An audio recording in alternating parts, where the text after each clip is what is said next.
이 새벽을 주님과 2부 돌아왔습니다. 이 시간에는 주예수 사랑교회 김준식 목사님께서 계시록 3장 1절에서 13절까지의 말씀을 본문으로 끝까지 이기는 자들의 축복, 그 세 번째 시간 하나님의 말씀 전해주시겠습니다.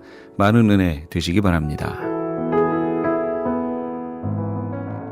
요한계시록은 예수 그리스도께서 사도 요한을 통해서 편지 형식으로 그 당시 7교회에 보낸 서신 형식의 묵시록입니다. 예수님은 계시록 처음부터 각 교회에게 선언하시기를 이기는 자가 되라고 하셨습니다. 예수님이 요한계시록을 주신 의도는 각 성도들이 끝까지 이기는 자가 되어야 한다는 것입니다. 그 당시에 소아시아 지역에 교회들이 많이 있었습니다. 그런데 이 7교회는 그 당시뿐만 아니라 지금까지 존재하는 모든 교회들의 모형입니다. 에베소 교회와 같은 교회, 스무나 교회와 같은 교회, 버가모 교회와 같은 교회, 빌라델피아 교회와 같은 교회, 라디기아 교회와 같은 교회들을 대표하는 교회들입니다. 각 교회마다 상황이 다릅니다. 교회가 어떤 상황에 처해 있다 하더라도 아무리 환경이 열악하고 박해와 핍박을 받는다 할지라도 교회는 승리할 것이며 각 성도들은 궁극적으로 이겨야 한다는 것입니다. 이 7교회 모형은 그 당시에도 있었고 그 이후에도 있었으며 현재에도 있고 앞으로도 있을 것입니다. 뿐만 아니라 우리 성도들의 일생의 신앙여정 가운데 개인적으로도 에베소 교회 유형의 삶에 처할 경우도 있고 버가모 교회와 같이 성적으로 유혹을 받을 상황에 처할 수도 있고 스무나 교회와 같이 가난, 실패, 핍박, 박해를 받을 상황에 처할 수도 있으며 라오디게아 교회와 같이 세상적으로 잘 풀리고 형통하며 물질적으로 부유할 때도 있을 텐데 이런 각각의 상황에서도 신앙을 놓치지 않고 믿음의 승리를 해야 한다는 교훈을 주고 있는 것입니다. 사람들은 어려울 때에 좀 더 주님께 가까이 오다가 세상적으로 잘 풀리고 물질적으로 부유해질 때에 하나님과 멀어지는 경우가 많습니다. 이 상태는 믿음을 놓친 경우요, 믿음의 선한 싸움에서 실패한 그런 상태입니다. 주님이 7교회마다 이기는 자가 되라고 하시는 것은 우리 인생 여정에서 어떠한 상황에서도 믿음의 승리자가 되라는 말씀입니다. 요한계시록의 요점은 한마디로 말하면 끝까지 승리하는 자가 되라는 말씀입니다. 어떤 상황에서도 믿음이 이기는 자가 되라는 것입니다. 지금은 소아시아 7교회 중 나머지 3교회에 대해 말씀드리겠습니다. 먼저 5번째 교회 사대교회. 사대는 스무나가 옛 리디아 지방의 수도가 되기 전까지 리디아 왕국의 수도였습니다. 그래서 정치적 군사적으로 중요한 대도시였습니다. 무역이 발달하고 일찍부터 양털 가공업과 염색공업이 시작되어 경제적으로도 큰 부를 축적한 도시였습니다. 게다가 지형적으로 난공불락의 요새적 조건을 갖추고 있어 적은 노력으로 효과적으로 적의 공격으로부터 성을 방어할 수 있는 이점도 가지고 있었습니다. 그래서 이 도시 사람들은 오래전부터 사치와 향락을 일삼기로 유명했습니다. 특히 외부 침입으로부터의 안정성 때문에 다른 도시 사람들보다 교만한 성향을 가지고 있었습니다.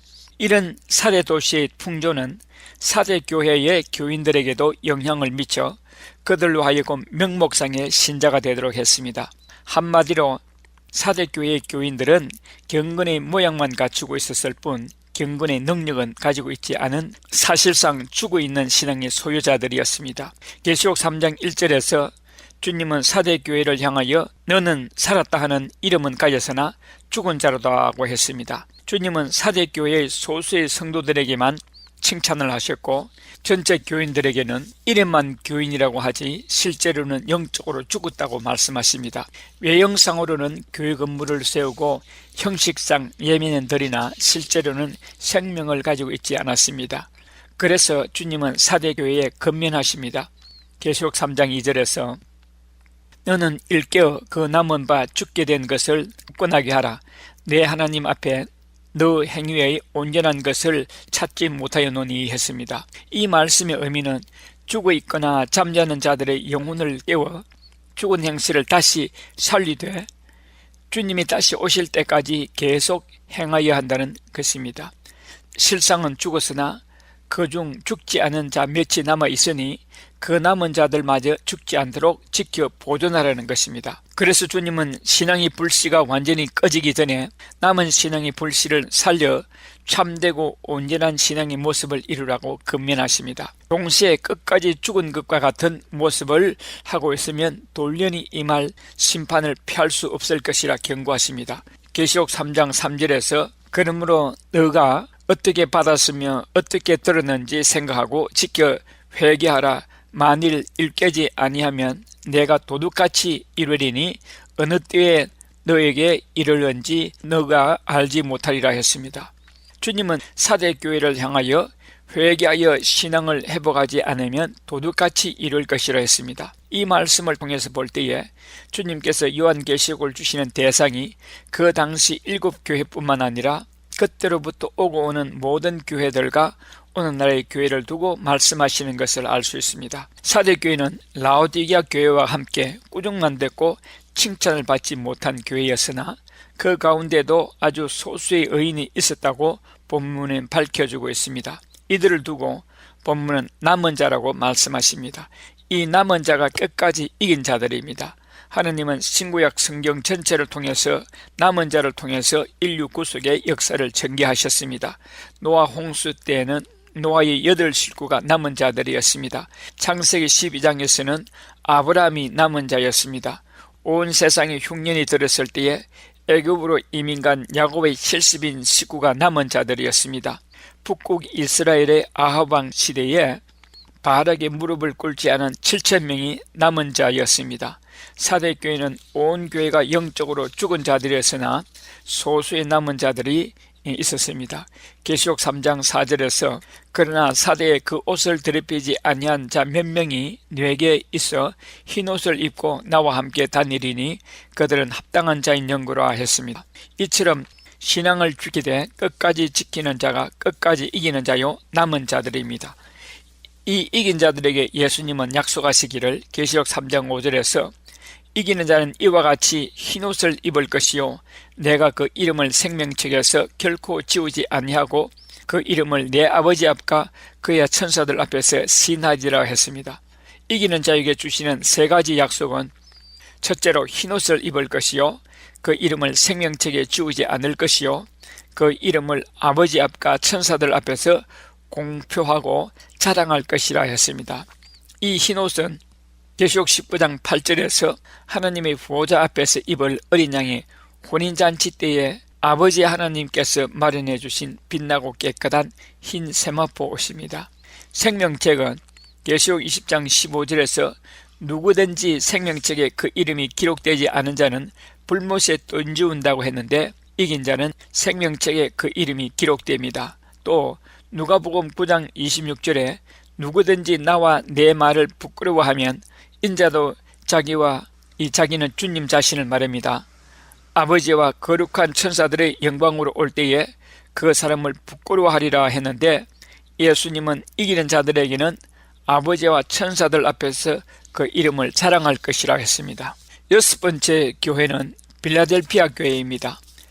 빌라델피아는 주변의 여러 도시들로 통하는 지리적 요충지였기 때문에 사람의 왕래가 잦은 매우 번창한 도시였습니다. 피역공업의 발달 및 양질의 포도주 수출로 비교적 부유한 도시 중 하나로 손꼽혔습니다. 따라서 이 도시 역시 당시 부유했던 부분의 도시들이 그랬듯이 우상 숭배와 사치, 도덕적 문란이 심각한 지경에 이르렀습니다. 특히 포도주가 주요 산물이어서 이 도시는 술의 신인 디오니소스를 주신으로 섬겼습니다. 그 결과 방통과 향락 풍조가 도시 분위기를 지배했습니다. 게다가 이 도시는 스무나의 경우처럼 예루살렘에서 도피해 온 유대인들이 많이 살고 있었습니다. 그래서 빌라델피아 교회의 성도들은 스무나 교회처럼 목숨을 위협받는 지경에까지는 이르지 않았으나 매우 어렵고 고통스러운 박해 속에서 인내하지 않으면 안 되는 상황에 놓여 있었습니다. 게다가 빌라델피아 교회의 교인들은 사회적, 경제적 측면에서 밀려오는 그러한 박해를 능히 극복할 만한 조건을 부여받지 못한 부유의 사람들이었습니다. 그렇지만 빌라델피아 교회 교인들은 그러한 열악한 조건 가운데서도 주님의 이름을 배반하지 않았을 뿐만 아니라 주님의 말씀을 삶 속에서 충실히 지키고 행하였습니다. 이것이 주님께 연락되어 그들은 서머나 교회와 함께 책망을 받지 아니한 영광된 신앙인의 대열에 놓이게 되었습니다. 그리고 주님으로부터 자기들을 핍박했던 자들을 장차 굴복시키고 마지막 심판의 고통을 면제받으며 하나님의 나라에서 중요한 위치를 차지하게 되리라는 축복의 약속을 받게 됩니다. 빌라델피아 교회에 나타나신 주님의 모습은 거룩하고 완전하시며 다윗의 열쇠를 가지신 이로서 열면 닫을 자가 없고 닫으면 열 자가 없는 모습으로 나타나셨습니다. 여기서 다윗의 열쇠에서 다윗의 집은 그리스도의 왕국을 상징합니다. 그리고 다윗의 집의 열쇠에서 열쇠는 통치권, 주권을 상징합니다. 그래서 다윗의 열쇠는 천지만물과 교회와 음부의 권세를 가지고 종말의 최후의 심판과 영원한 하나님의 나라의 통치권까지도 가지신 예수님을 말합니다. 예수 그리스도께서 빌라델피아 교회에게 열린 문을 두셨다 했습니다. 이 열린 문은 천국 문을 말합니다. 열쇠를 가지셨다고 했으니 그 열쇠는 천국 문을 여는 열쇠인 것입니다. 주님은 책망할 것이 없는 이긴 자인 빌라델피아 교회 성도들에게 천국 문을 활짝 열어놓으셨다고 합니다. 그런데 왜 주님은 빌라델피아 교회는 책망이 없이 칭찬만 했겠습니까? 그 원인이 무엇입니까? 계시록 3장 8절 말씀에서 해답을 찾을 수 있습니다. 내가 너 행위를 아노니 너가 작은 능력을 가지고서도 내 말을 지키며 내 이름을 배반하지 아니하였다고 했습니다.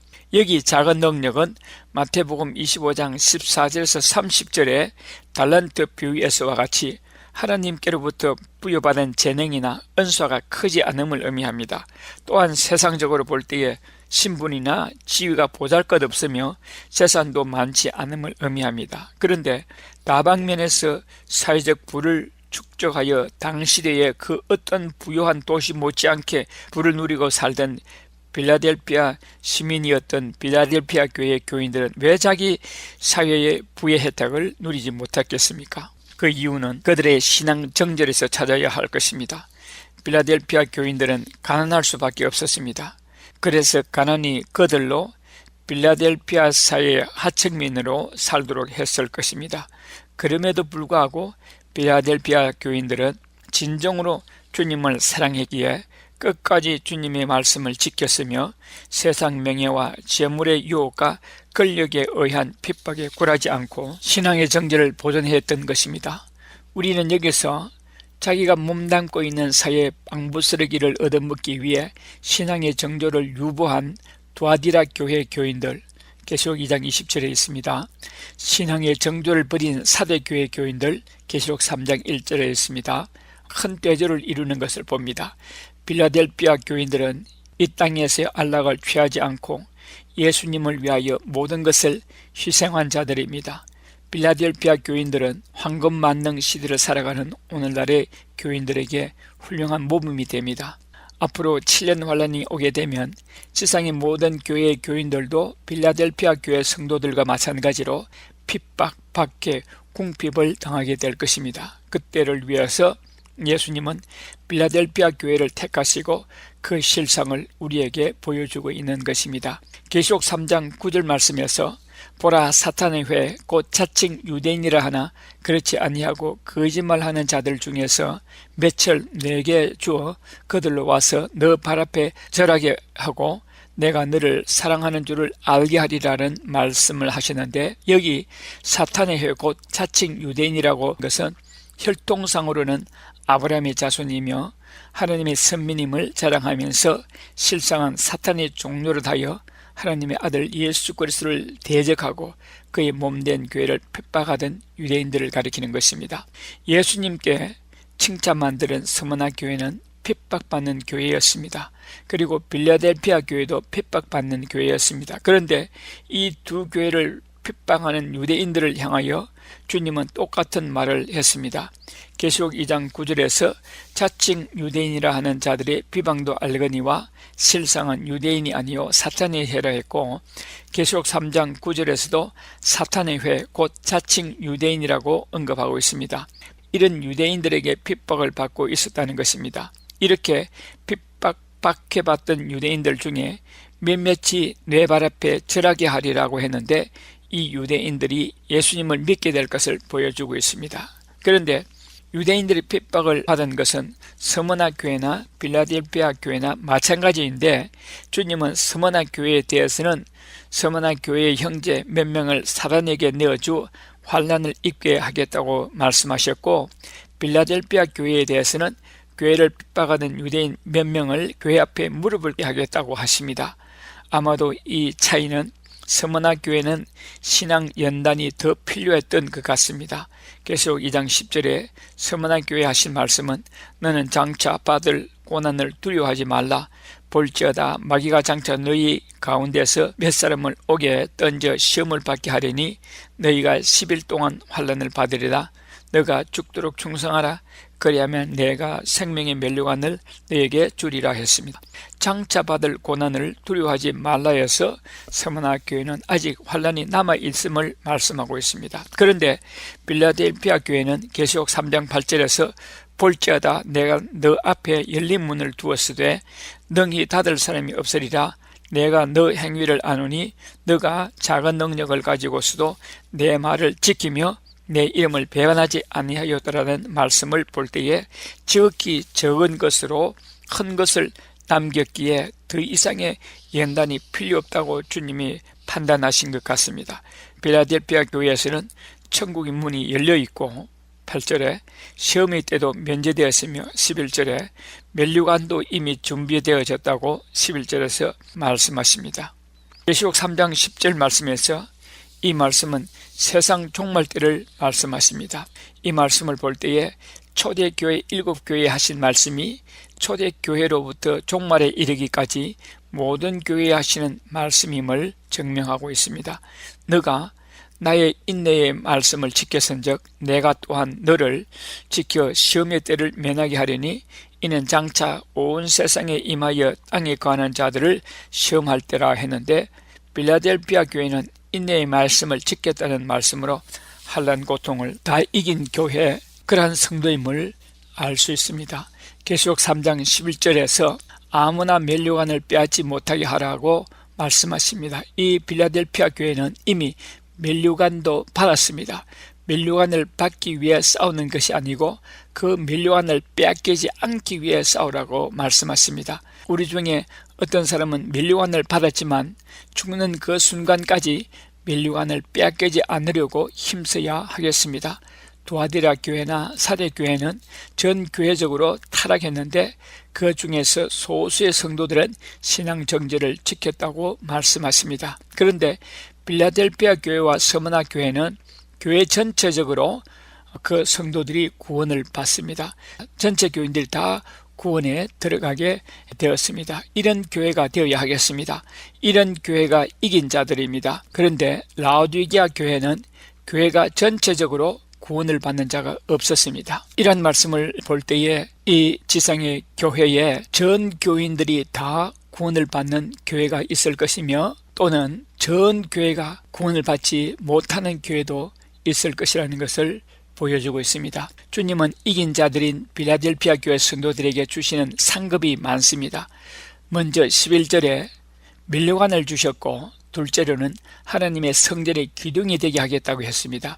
셋째로 그가 결코 다시 나가지 않게 하시겠다고 하셨고 넷째로 하나님의 이름과 하나님께로부터 하늘로부터 내려오는 새 예루살렘 성 하나님의 성의 이름과 주님의 이름을 그 사람 위에 기록할 것이라고 했습니다.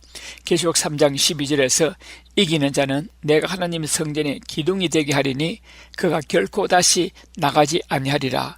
내가 하나님의 이름과 하나님의 성 곧 하늘에서 내 하나님께로부터 내려오는 새 예루살렘의 이름과 나의 새 이름을 그 위에 기록하리라고 했습니다. 첫째 상급은 면류관입니다. 둘째 상급은 하나님의 성전의 기둥이 되게 하겠다고 했는데 그리스도 안에서 이기는 자는 하나님의 성전, 즉 천국에서 확고부당한 위치를 확보하게 될 것이라는 말씀입니다.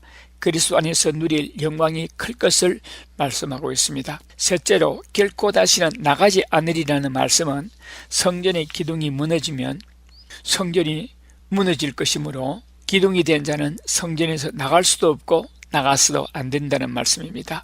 넷째로 하나님의 이름과 하나님의 성, 새 예루살렘 성의 이름과 주님의 이름을 그 사람 위에 기록한다는 것은, 하나님의 이름이 성도에게 새겨지는 것은 하나님의 소유라는 것입니다. 새 예루살렘 성의 이름이 새겨진다는 것은 그 성도가 예수님의 신부가 된다는 것입니다. 계시록 21장 2절에 또 내가 보매 거룩한 성 새 예루살렘이 하나님께로부터 하늘에서 내려오니 그 준비한 것이 신부가 남편을 위하여 단장한 것 같더라고 했으며, 또 계시록 21장 9절에서 10절에 일곱 대접을 가지고 마지막 일곱 재앙을 담은 일곱 천사 중 하나가 나와서 내게 말하여 이르되 이리 오라, 내가 신부 곧 어린 양의 아내를 너에게 보이리라 하고 성령으로 나를 데리고 크고 높은 산으로 올라가 하나님께로부터 하늘에서 내려오는 거룩한 성 예루살렘을 보이니 했습니다. 또한 주님의 이름이 그 사람 위에 새겨진다는 것은 하늘나라의 주권자 되시는 예수 그리스도에게 속하여 그와 함께 세세토록 왕노릇할 것을 보여줍니다. 지금까지 주 예수 사랑교회 김준식 목사님께서 하나님의 말씀 전해주셨습니다. 주 예수 사랑교회는 17910 사우스 프레올리 애비뉴 토렌스에 위치하고 있으며 교회 홈페이지는 loveofjesuschurch.com입니다. 교회 전화는 213-434-3129 213지역 434-3129번입니다. 김준식 목사님께서는 21세기의 세계 동향을 계시록의 시각으로 해석하는 요한계시록의 증언이라는 제목의 책을 2권 펴내셨습니다. 목사님의 책은 일반 서점이 아닌 목사님께 직접 연락하셔서 구입하실 수 있습니다. 또한 이 시간에 목사님의 설교를 들으시고 CD를 받기 원하시는 분들은 213-434-3129 213지역 434-3129번으로 연락하시기 바랍니다. 아니, 당신 미장원 다녀왔어? 헤어스타일이 확 바뀌었네. 홈쇼핑월드 차홍 고데기로 마술을 부렸지. 홈쇼핑월드 차홍 고데기. 차홍 허니앤비 샴푸로 머리 감으면서 차홍 헤어두피 마사지를 쓰면 머릿결이 너무너무 부드러워지고 한 움큼씩 빠지던 머리카락도 눈에 띄게 덜 빠져. 차홍 고데기 너무 좋아. 그럼 그 웨이브 머리도 당연하죠. 3, 4분이면 이렇게 풍성한 웨이브 머리를 만들 수 있다고요. 너무 이쁘다. 어디서 샀어? 홈쇼핑월드. 가격 만족, 품질 만족, 행복한 쇼핑. 팔가와 웨스턴 홈쇼핑 월드. M3를 아십니까? 무슨 병에 걸렸던지 큰 효과를 준다는 신비한 영양제. 혈액에 영양을 공급하여 힘이 생기니까 피곤하지 않고 이제는 지팡이 없이 걸을 수 있다고 많은 분들이 간증을 합니다. 혈액 해독, 기력 회복, 뼈 골수 영양 공급, 심장, 뇌, 혈전 용해. 유태인 회사가 제조한 특수 영양제. M3, 혈액 순환을 잘 되게 하는 최고급 영양제. M3, 크던 작던 아픈 곳이 있다면 M3. 213-435-9600, 213-435-9600번입니다. 정직한 마음으로 권해드립니다. 지금 여러분께서는 AM 1650과 인터넷을 통해 미 전역으로 그리고 전 세계로 방송되는 크리스찬 헤럴드의 이 새벽을 지님과 2부 함께하고 계십니다. 방송 시간과 설교 편성표는 크리스찬 헤럴드 신문 주간 편성표나 홈페이지 chtv1888.org에서 확인하실 수 있습니다. 계속해서 은혜와 평강교회 곽덕근 목사님께서 데살로니가전서 5장 11절에서 13절까지의 말씀을 본문으로 재림을 기다리는 성도의 삶이란 제목의 하나님의 말씀 전해주시겠습니다. 그리고 5장에서도 주님의 다시 오심에 대해서 이야기하다가 그러므로 결론적인 말씀으로 이야기하는데 서로서로 피차간에 권면하라. 여기서 권면하다라는 말의 헬라어는요 파라칼레이테라고 합니다. 이 말은 위로하다, 격려하다, 용기를 북돋아주다 이런 의미를 가지고 있어요. 그래서 영어 킹 제임스 버전에서는요 comfort라고 번역을 했고요, NIV 성경에서는요 encourage라는 말로 번역을 했습니다. 위로해주라, 격려해주라 이런 뜻이지요. 우리가 살아가고 있는 이 종말의 때는요 사탄의 시험이 많은 세상이에요. 그리고 이 세상엔 쾌락이 얼마나 많습니까? 그래서 이 세상은 여러 가지 각종 쾌락으로 성도들을 넘어뜨리려고 유혹을 합니다. 그리고요, 이 사람은요, 죄된 정욕을 가지고 있어요. 그래서 연약합니다. 그러므로 우리는요, 이러한 세상에 살아가면서 우리는 연약하지요. 사탄은 자꾸 우리를 시험하지요. 세상에 보는 것은 전부 다 우리를 넘어뜨리려고 쾌락으로 이끌어가는 것이지요.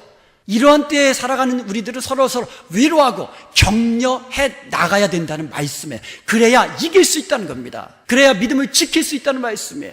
히브리서 10장 24절과 25절에 보면 서로 돌아보아 선행과 사랑을 격려하라고 말하고 있습니다. 모이기를 피하는 어떤 사람들의 습관과 같이 하지 말고 오직 권하여서 그날이 가까움을 볼수록 더욱 그리하라고 말씀하고 있습니다. 우리는 서로 돌아보아야만 합니다. 우리 주위에 무너져 내리는 성도가 있습니까? 슬퍼하는 성도가 있습니까? 고난 중에 우리의 위로의 손길이 필요한 성도들이 있습니까? 그런 가정이 있습니까? 서로서로 돌아보아야 돼요. 서로 돌아보아야 됩니다. 우리가 서로에게 관심을 가지고 돌아봄으로써 서로가 위로자가 되고 격려자가 되어야 될 줄로 믿습니다. 14절에 보면 그런 실제적인 예가 나오는데요. 또 형제들아 너희를 권면하노니 규모 없는 자들을 권계하며 마음이 약한 자들을 안위하고 힘이 없는 자들을 붙들어 주라고 말하고 있습니다. 이처럼 우리 교회가 서로서로 위로하는 교회예요. 서로서로 안위해 주는 교회예요. 서로서로 힘없는 자를 붙들어주는 공동체가 될 수 있기를 주님의 이름으로 축원드립니다. 그런 교회가 행복한 교회예요. 그런 교회가 축복된 교회입니다. 그런 교회가 종말의 때 힘있게 승리해 나갈 수 있는 교회인 줄로 믿습니다. 그러기 위해서는요, 서로가 관심을 가져야 돼요. 서로가 돌아보아야만 합니다. 그래서 필요한 것이 소그룹이고 구역 예배예요. 소그룹 모이면 어떻게 합니까? 말씀의 은혜를 나눕니다. 삶 속에서 역사하신 하나님의 은혜를, 감사거리를 서로 나누게 됩니다. 그리고 서로의 형편을 내려놓고 기도 제목을 내려놓고 함께 서로를 위하여 뜨겁게 부르짖으며 기도하게 됩니다. 그럴 때 우리는요, 서로가 서로에게 위로자가 될 수 있고 격려자가 될 수 있고, 내가 연약할 때는 위로를 받을 수 있고 격려를 받을 수가 있는 겁니다. 그래서 그날이 가까움을 볼수록, 주님 다시 오심이 점점 가까워옴을 보면 볼수록 더욱더 소그룹으로, 구역 모임으로, 이렇게 예배로 모이기를 힘쓰는 모든 성도들이 되어야 될 줄로 믿습니다. 그런데 여러분, 내가 고난당하는 그 순간에도 우리는 위로자가 되고 격려자가 될 수 있어요. 내가 힘이 많고 내가 많이 배우고 내가 건강해야만 위로할 수 있고 격려할 수 있는 게 아니에요. 심지어 내가 고난 중에 있을 때에도 나는 위로자가 되고 격려자가 될 수 있다는 말입니다.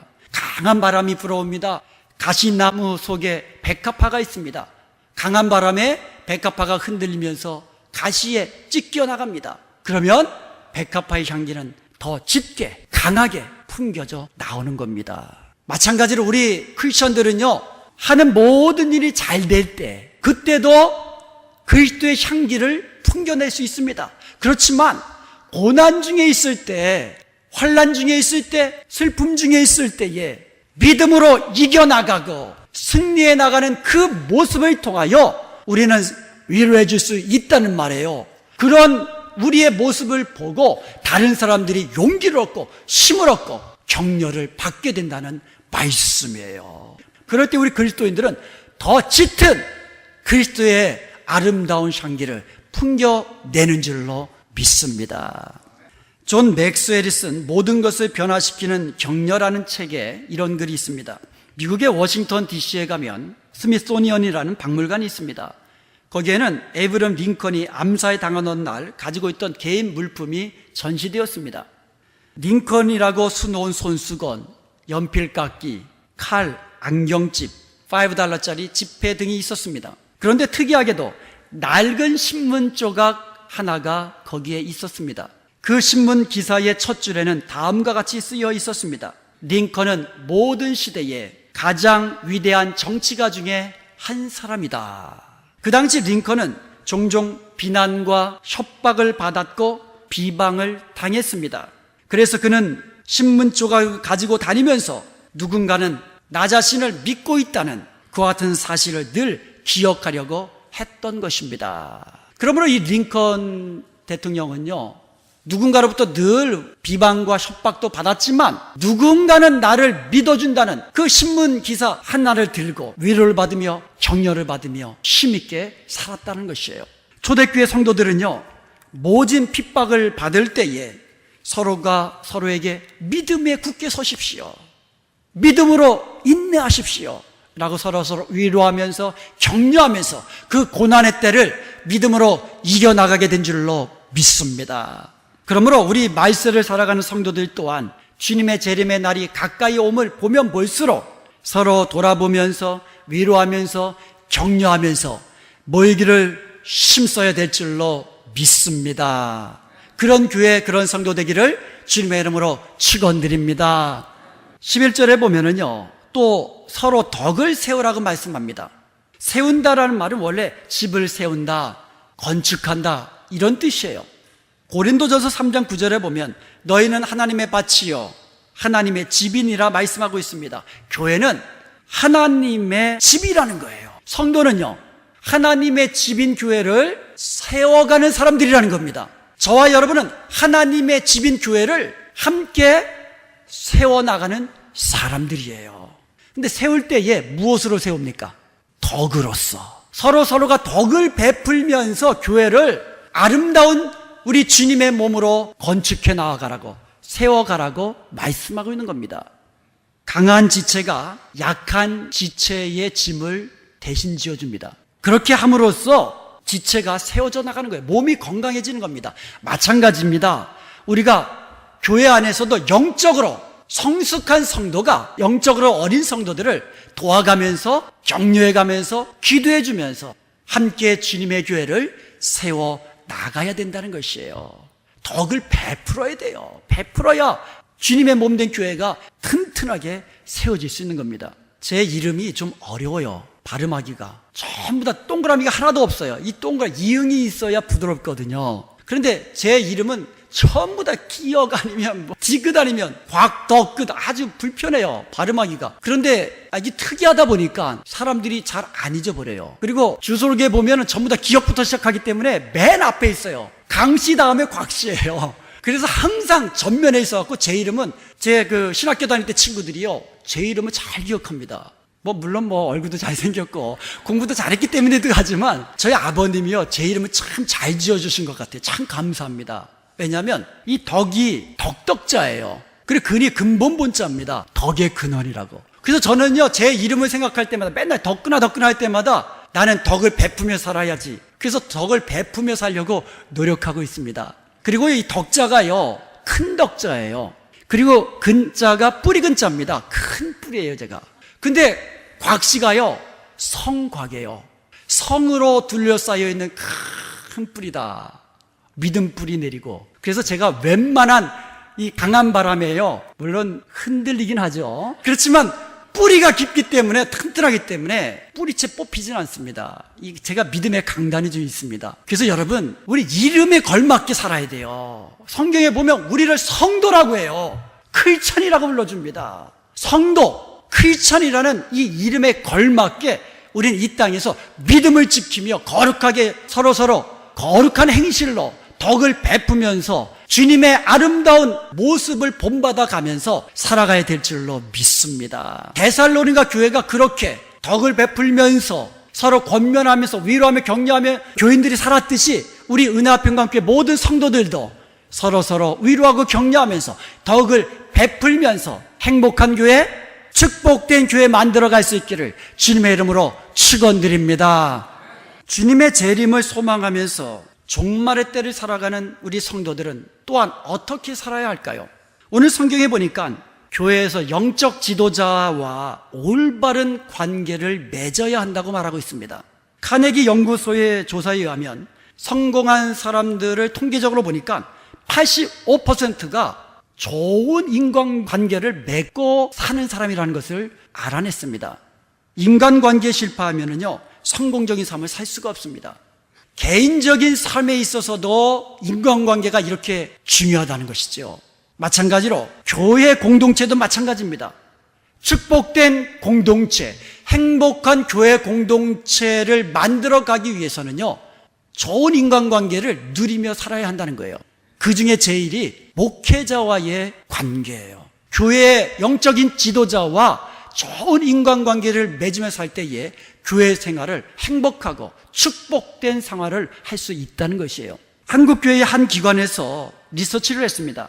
교회 생활이 굉장히 불편하다. 이런 사람 가운데 100명을 뽑았어요. 그래가지고 교회 생활이 불행하다고 느끼는 이유가 뭡니까? 라고 질문했더니 그 중에 76명이 목회자와 관계가 불편하기 때문입니다. 이런 대답을 했다고 합니다. 말씀을 전하는 목사와 관계가 불편하면 예배 때도 은혜가 됩니까? 말씀을 들어도 은혜가 됩니까? 아무리 좋은 얘기해도 나 잘해라. 반대로 목회자와 관계가 좋으면 어떤 현상이 일어난다는 겁니까? 행복하게 교회 생활을 할 수 있다는 거예요. 교회 생활을 하다 보면요, 이런 시험도 당할 수 있고 저런 시험도 당할 수 있고 여러 가지 시험을 당할 수가 있지만 목회자와 관계만 좋으면 그래도 행복하게 축복된 교회 생활을 할 수 있다라는 거예요. 그렇다면 목회자와 어떻게 좋은 관계를 맺어나갈 수 있을까? 오늘 성경에서 그 방법을 알려주고 있어요. 12절에 보니까는요, 형제들아 우리가 너희에게 구하노니 너희 가운데서 수고하고 주 안에서 너희를 다스리는 권하는 자들을 너희가 알고. 첫째로 뭐라고 말해요? 너희 가운데서 수고하고 너희들을 다스리면서 권하는 목회자를 알라고 말하고 있어요. 여기서 안다라는 말, 이 안다라는 말은요, 그 의미가 안다라는 의미 이외에도 존경한다, respect, 감사한다, appreciate, 이런 의미를 가지고 있어요. 그래서 영어 성경에서는요, 킹 제임스 버전에서는 know라고, 안다라고 번역을 했고요, NIV 성경에서는 respect라고 번역을 했고요, NASB 성경에서는 appreciate이라고 번역해 놓았습니다. 그만큼 다양한 의미를 가지고 있다는 겁니다. 목회자를 알라. 목회자들이 얼마나 성도들을 위하여서 말씀과 기도로서 성도들이 어떻게 하면 주님을 닮은 그와 같은 성도, 크리스천의 모습으로 살아갈 수 있을까? 이것을 위하여 불철주야 애쓰고 수고하는 목회자를 알라라는 겁니다. 그리고 목회자는요, 주 안에서 너희를 다스리는 자라고 그랬어요. 다스리는 자. 그래서 목회자는 주 안에서 너희를 다스리는 하나님의 종인 것을 알라라고 말씀하고 있는 겁니다. 목회자는 종인데요, 하나님의 종이에요. 인간의 종 아닙니다.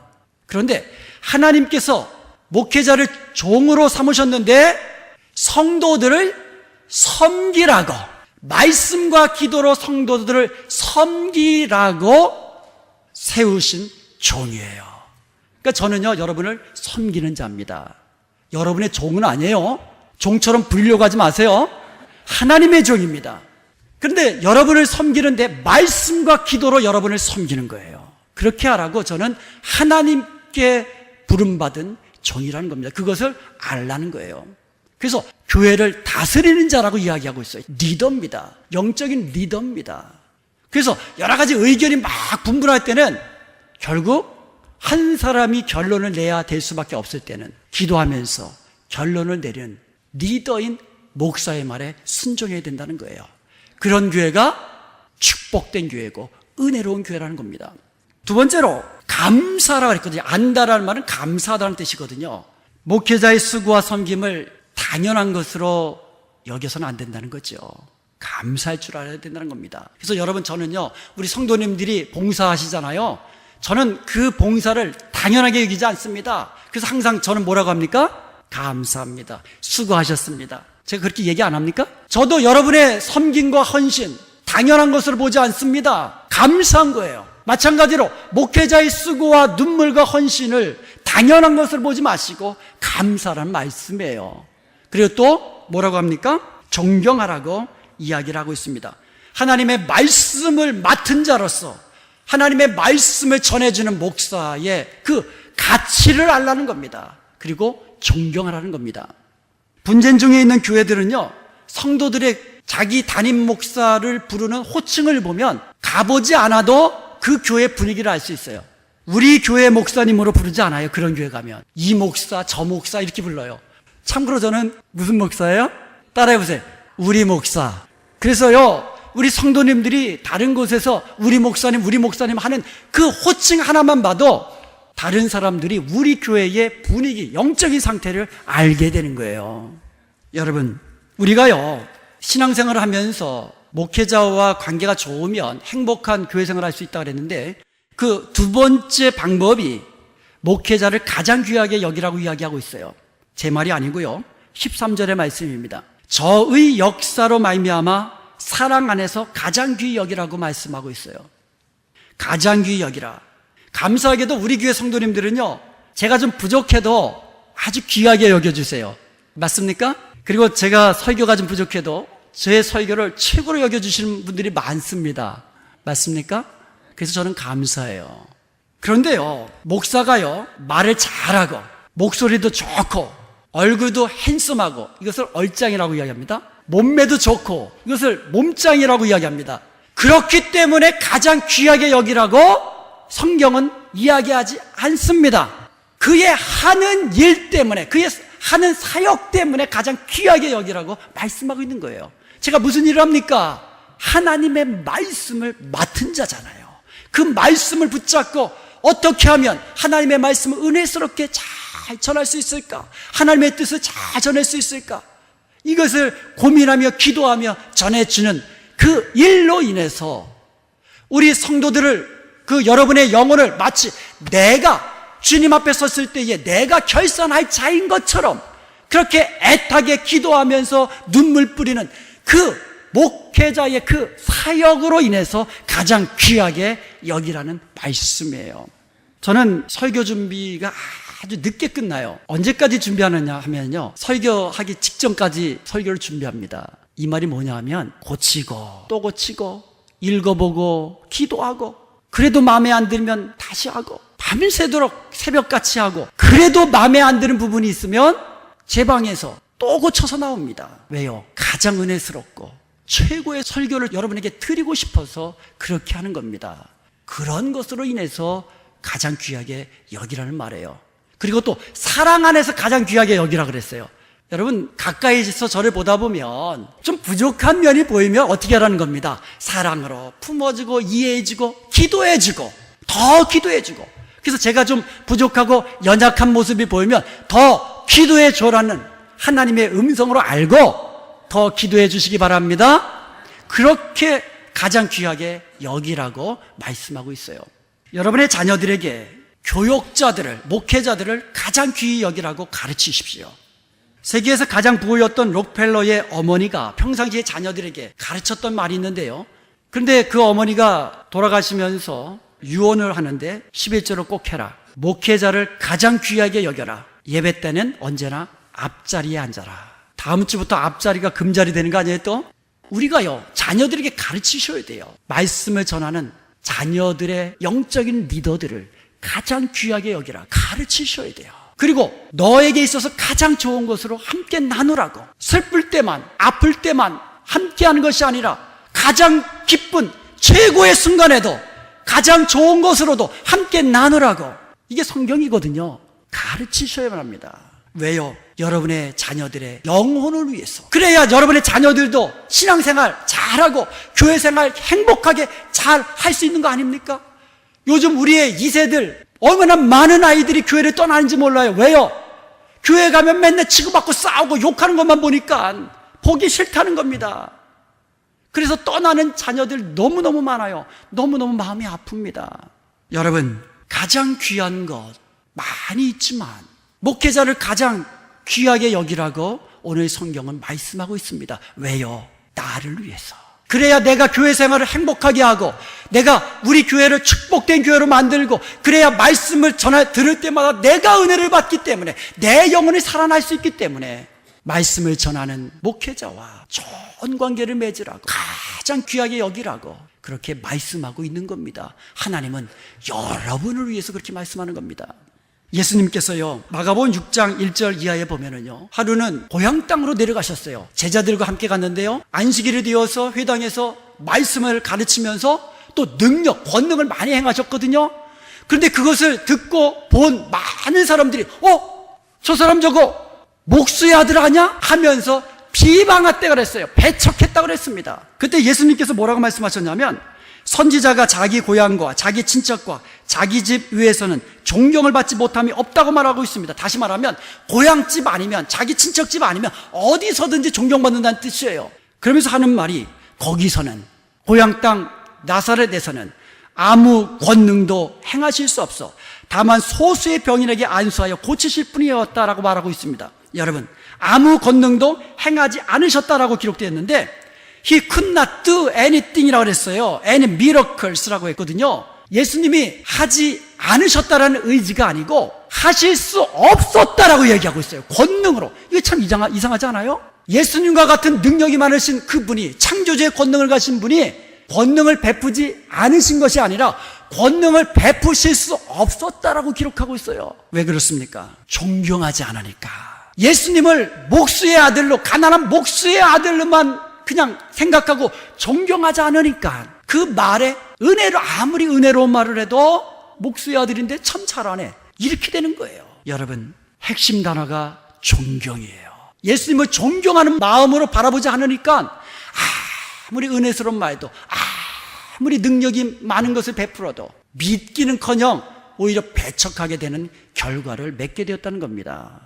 예수님도 그러셨는데 하물며 여러분, 담임 목사를 존중하지 않고 존경하지 않는데 어떻게 은혜를 받고 어떻게 거기서 기도 응답을 받을 생각을 합니까? 예수님도 그렇게 하실 수 없다고 그랬는데 저는 더 못하지요. 그러므로 여러분, 성경의 말씀은 바로 여러분의 영혼을 위해서 그런 겁니다. 여러분의 영혼을 위해서 말씀에 증거하는 목회자와 늘 가까이 하고 존경해주고 그리고 위로해주고 서로서로 위로해주고 좋은 것도 함께하고 이와 같은 아름다운 관계를 누리며 살 수 있기를, 그래서 행복한 교회를 만들어갈 수 있기를 간절히 소원드립니다.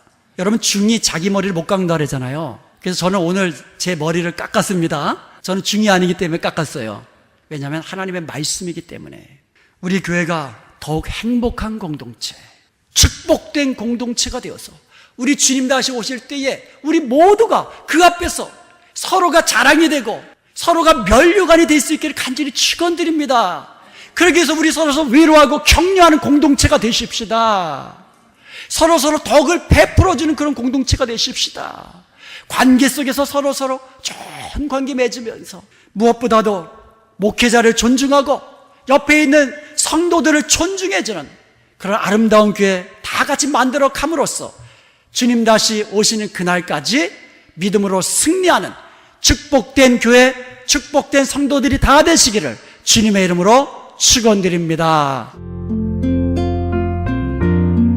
지금까지 하나님의 믿음의 공동체 은혜와 평강교회 곽덕근 목사님께서 하나님의 말씀 전해주셨습니다. 은혜와 평강교회의 주일 예배는 오전 10시가 영어 예배, 오전 11시 20분에 한어 예배, 금요 예배는 금요일 오후 8시, 새벽 예배는 매일 새벽 5시 30분, 토요일에는 6시에 각각 진행되고 있습니다. 은혜와 평강교회는 9140 헤스켈 애비뉴 놀스힐에 위치하고 있습니다. 전화번호는 818지역 894-9266 818지역 894-9266번이며 교회 웹사이트는 gracepeace.org gracepeace.org입니다. 미국 최초 서든 캘리포니아 세미너리 상담심리학 석사와 결혼가족 치료사 상담심리학 박사 한국어 과정, 캘리포니아 심리학협회가 인정한 서든 캘리포니아 세미너리 과정 수료 시 캘리포니아 면허 시험 응시 자격이 부여되며 면허 취득 시 직접 클리닉도 오픈하실 수 있습니다. 저렴한 학비, 다양한 장학금으로 학비 걱정도 끝. 한국어로 편하게 배우는 심리학 석박사 과정 서든 캘리포니아 세미너리 323-529-3339 323-529-3339. 크리스찬 헤럴드 안내입니다. LA 한인타운에 있는 프레이즈 교회에서 다음 달인 7월 9일 토요일에 제2차 요한계시록 세미나를 개최합니다.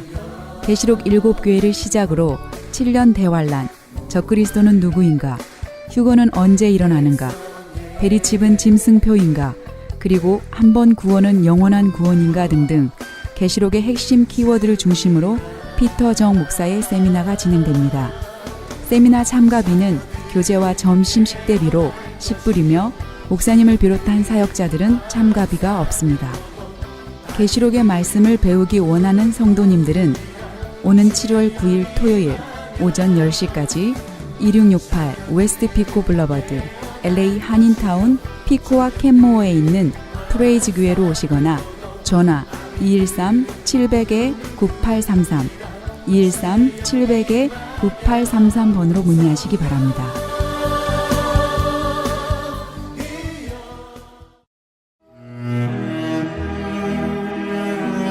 크리스천 헤럴드는 한결같이 지켜주신 하나님께 감사를 드리며 한 영혼이 천하보다 귀하다는 하나님의 말씀으로 한 영혼이라도 복음을 듣고 주께 돌아오기를 간절히 기도하는 마음으로 미디어 선교 사역의 역할을 감당하고 있습니다. 이러한 선교 사역의 역할을 감당하는 크리스천 헤럴드는 성도님들의 기도와 격려 그리고 후원이 필요합니다. 여러분 한 분 한 분이 참여할 때 저희 크리스천 헤럴드는 큰 힘을 얻고 이 일을 계속 감당할 수 있습니다. 사랑하는 성도님들의 후원을 간절히 기다립니다. 후원 방법은 일시금으로 특별 후원금 그리고 매달 10불의 천사 후원금이 있습니다. 여러분의 많은 참여를 부탁드립니다. 자세한 안내는 크리스천 헤럴드 213-353-0777 213-353-0777번으로 하시기 바랍니다.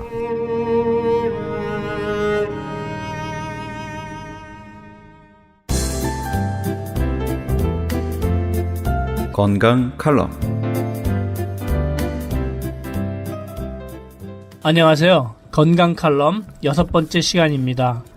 오늘은 어떻게 하면 각 사람이 고민하고 있는 병에서 한번 먹어보는 것으로 눈이 번쩍 뜨일 정도로 효과가 있는 약이든지 영양제든지 또는 다른 물질이든지 등등 기적의 제품이 있을까요?에 대하여 생각해보는 시간을 갖겠습니다. 옛날 중국의 진시황은 중국을 통일한 후에 누구나 갈망하는 영원한 삶을 찾으려고 부단한 노력을 하였습니다. 그럼에도 90살을 넘기지 못하고 죽었지요. 그럼 사람은 몇 살을 건강하게 살 수 있을까요? 하나님께서 사람의 수명은 120세 살 수 있다고 허락하셨습니다. 창세기 6장 3절에 여호와께서 가라사대 나의 신이 영원히 사람과 함께 하지 아니하리니 이는 그들이 육체가 됨이라. 그러나 그들의 날은 120년이 되리라 하시니라. 잘만 하면 120살은 살 수 있을 것 같습니다. 신명기 34장 7절에 보니까 모세의 죽을 때 나이 120세나 그 눈이 흐리지 아니하였고 기력이 쇠하지 아니하였더라 라고 기록되어 있습니다. 여기에서 더욱 흥미가 있는 것은 모세는 죽을 때 느보산에 있는 비스가 산 꼭대기에 올라가서 가나안 땅을 바라보았다는 것이죠. 느보산은 사해바다 근처에 있는 해발 800m 산인데 120세 나이에 걸어서 그 산 정상에 올라갔다는 것입니다. 그리고 약 300km나 되는 가나안 땅을 전부 바라볼 수 있었던 시력을 가졌다는 것입니다. 이 정도의 건강 상태를 우리는 어떻게 하면 가질 수 있을까요? 시력은 그 사람의 건강 상태를 나타내는데 나이가 들면서 눈이 잘 보이지 않으면 건강이 안 좋다고 자가진단하셔도 됩니다. 눈이 자주 충혈되는 사람은 안구에서 영양분이 부족할 때 눈 주변의 뼈에서 영양분을 흡수하게 되는데 그 과정에서 미세한 뼈 조각이 안구의 혈관을 다치게 함으로 눈이 충혈되는 것입니다. 이런 분들은 눈 주변에도 골다공증이 있을 수 있습니다. 이스라엘의 초대왕 사울의 아들 요나단은 이렇게 이야기하고 있습니다. 사무엘상 14장 27절에 요나단은 그 아비가 맹세로 백성에게 명할 때 듣지 못하였으므로 손에 가진 지팡이 끝을 내밀어 꿀을 찍고 그 손을 돌이켜 입에 대매 눈이 밝아졌더라. 또 29절에 보라 내가 이 꿀을 조금 맛보고도 내 눈이 이렇게 밝았거든 이라고 말하고 있습니다.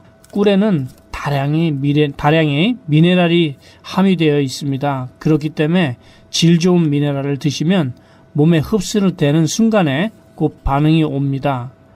마태복음에서도 눈은 몸의 등불이니 그러므로 내 눈이 성하면 온몸이 밝을 것이요 라고 합니다. 눈은 아주 민감한 곳이므로 자기 몸의 건강 상태를 첫 번째로 깨달는 곳이라고 생각이 됩니다. 모세처럼 건강하게, 요나단처럼 금방 효과를 볼 수 있는 제품을 오늘 소개해드린다면 기적의 영양제 M3를 여러분들께 추천해드리고 싶습니다. pH 테스트라는 것이 있는데 그 테스트에서 10점 만점을 받은 제품은 우리 주변에서 찾아보기 힘든데 M3 제품만이 10점 만점을 받았고, 그렇기 때문에 이 방송을 시작한 이후로도 많은 분들이 벌써 큰 효과를 보셨습니다. 큰 효과를 보신 분들께서 감사의 편지와 감사의 선물도 보내왔습니다. 감사합니다. 아무쪼록 믿음으로 연락 주시고 기적의 선물도 받으시기를 바랍니다. 무슨 병에 걸렸든지 큰 효과를 주는 신비한 기적의 영양제 M3, 유태인 특수 영양제 M3, 무료 건강 상담과 기적의 영양제 M3 구입에 관한 문의는 213-435-9600번, 213-435-9600입니다. 감사합니다.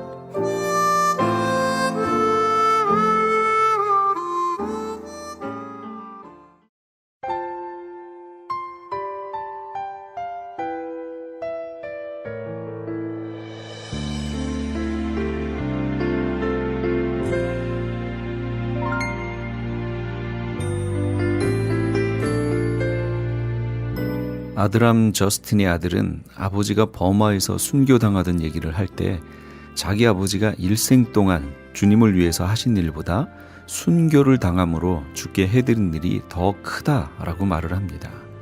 다시 말해 일생의 봉사보다도 최후의 순간에 한 그 희생이 더 값지다는 것이죠. 그러고 나서 그는 이 깊은 진리를 덧붙였습니다. 만약 어떤 사람이 희생한 것 없이 성공을 거뒀다면 그것은 그에 앞서 희생을 한 사람이 있었다라는 것을 의미하며, 또 만일 어떤 사람이 성공은 하지 못하고 희생만 했다면 그것은 그 후에 올 누군가가 성공할 수 있는 발판을 닦아놓은 것이다 라고 말이죠. 젊은 데이빗 브레이너드라는 선교사에 관해서도 같은 얘기를 할 수 있을 것 같습니다. 그는 뉴 잉글랜드의 인디안 부락에서 대단히 열심히 사역을 수행했죠. 그러나 그의 사역은 심한 결핵 때문에 몇 년 후에 중단되고 말았습니다. 그는 조나단 에드워드의 집에서 숨을 거뒀는데 그의 딸인 제루샤와는 약혼을 해놓은 사이였습니다. 브레이너드가 죽자 조나단 에드워드는 이 젊은이의 일생에 관한 책을 출판했습니다. 그리고 그의 일기도 함께 공개했죠.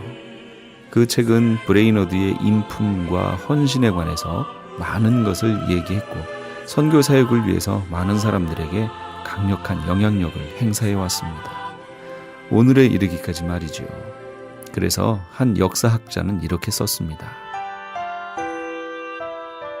데이빗 브레이너드가 죽음으로써 그가 살아있을 때보다 선교 사역을 위해 더 강력한 영향력을 끼쳤다. 참된 성공은 언제나 희생과 관련이 있습니다. 이 때문에 많은 성자들이 희생을 부정적인 것으로 생각지 않았던 것이지요. 그들에게 희생은 헌신의 가장 고상한 형태며 성공의 가장 확실한 모습인 것입니다.